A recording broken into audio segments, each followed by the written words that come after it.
it sounds like they're going to be seated for the afternoon's toast and blessing.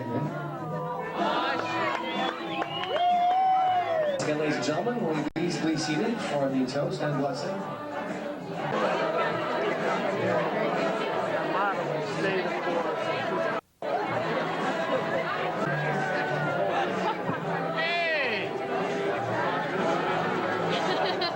Congratulations, Katie. My son got married this year.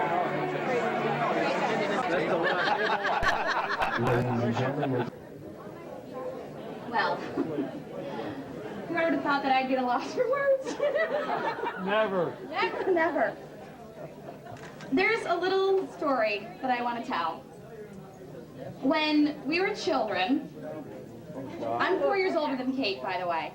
So I had 4 glorious years of being the only child, plus the only Murphy grandchild, so it was all about me. It sure was. And then Katie was born and my whole world was just turned upside down. And it's never been the same since. But there was this time when my father needed to go pick up a friend of his from the airport. And Kate was probably about 2 years old and she was asleep in her crib. Well, Dad loads me up, takes me to the airport, completely forgot Katie was there. Ever since that day, she has gone to great lengths to make sure that we haven't forgotten her since. So, I think that might have been the start of what we now know as our darling Catherine. But in all sincerity, I've made it this far. I am so proud of you. Katie is a woman of such strength and conviction, and she is so determined. And anything this woman has set her mind to, she's achieved. And that includes Rob. And, you know, it's such a horrible cliche. You know, you lose a sister, you know, in marriage or whatever, but I've gained such a wonderful friend in Kate over the last few years. And I've always wanted a brother. And Rob, Mom and Dad couldn't have given birth to a better brother than what I have gotten in you. So, God bless them all.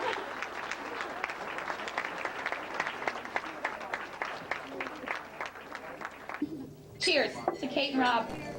Woohoo! Slancha. Slancha. Very good. Beautiful. As I knew it would be.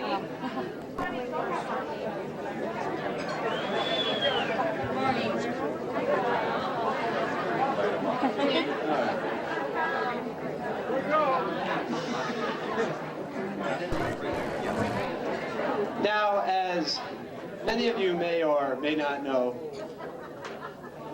Bert and Katie did in fact date in high school. Now, I'm not going to make any claims that I had anything to do with getting them together, although I clearly did. But the fact of the matter is, what I do have to offer is a very distinct point of view that I don't think anyone else quite has. And that is, I got to ride home with Katie and Bert every day.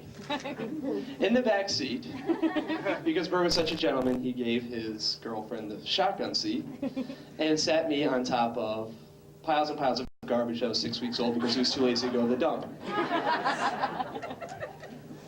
But from there, I could see something that the typical person couldn't, and that was a small spark growing in Bert. And so even though he proceeded to spend the rest of high school ignoring Katie, and earning the dubious distinction of her best and worst boyfriend, a distinction, by the way, that Bert has a similar claim to Katie, and that is that she is his best and only girlfriend.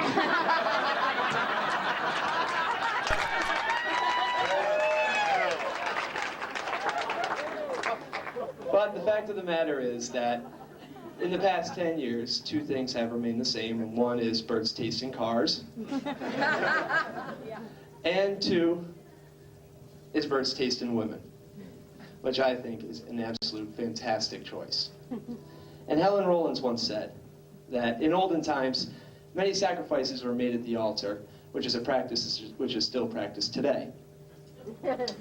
Now, although it may be flippant and glib, it does make me think of Katie and Bert. Not so much as prophetic, but more as antithesis, because when I think of these two, There is no one and no couple that I can think of that more freely or more gladly gives to each other and gets everything that they put in.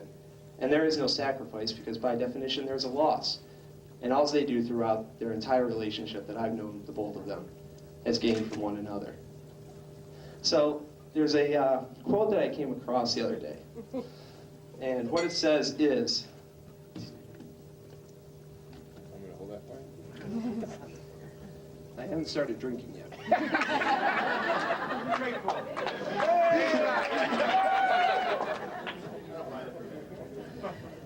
A White House well filled, a little peanut field well tilled, and a wife who will go to the Bronx are great riches. Well, as I see it, the both of these two on their way to Queens is just simply priceless. So, to Katie and Bert, I love you both, and thank you for everything. Thank you.